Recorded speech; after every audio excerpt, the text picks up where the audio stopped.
ஒரு வாரம் மழை வர்ற மாதிரி இருந்தனால மாடெல்லாம் குளிப்பாட்டவே இல்லை, அழுக்காக இருந்தாங்க. அதனால எல்லா மாட்டையும் குளிப்பாட்டிட்டு கடுத்தரெல்லாம் க்ளீன் பண்ணிவிட்டு ஆஃபீஸ் கிளம்புறக்கா வீட்டுக்கு வந்துட்டேன். வீட்டுக்கு வந்து பார்த்திங்கன்னா எங்கள் அம்மா கருணக்கிழங்கு குழம்பும் சோறு வச்சுருந்தாங்க. நான் அப்பளம் மட்டும் எக்ஸ்ட்ரா பொரிச்சிக்கிட்டு கருணக்கிழங்கு குழம்பு சோறு வச்சு காலையில் பிரேக்ஃபாஸ்ட்டும் சாப்பிட்டு மத்தியானம் லஞ்சுக்கும் அதே எடுத்துகிட்டு போயிட்டேன். கருணக்கிழங்கு குழம்புல வந்து அப்பளத்தை நொறுக்கி போட்டு நல்லா விரசி சாப்பிட்டிங்கன்னா டேஸ்ட்டு நல்லாயிருக்கும். எனக்கு ரொம்ப பிடிக்கும். நான் எப்பயுமே இந்த மாதிரி தான் சாப்பிடுவேன். அப்பளத்தை நல்லா நொறுக்கி விட்டுட்டு நல்லா பிசைஞ்சு சாப்பிட்ருவேன்.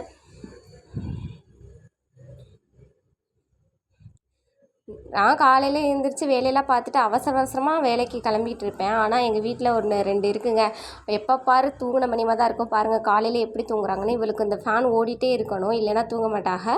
அதுக்கப்புறம் இன்னொருத்தர பாருங்களேன், சேரில் படுத்துக்கிட்டு நல்லா நிம்மதியாக தூங்குறாங்க. அடுத்த ஜென்மம்னு ஒன்று இருந்தால் நாயாக பிறக்கணும், இல்லைன்னா பூனையாக பிறக்கணும். அதுவும் எங்கள் வீட்டில் தான் பிறக்கணும்.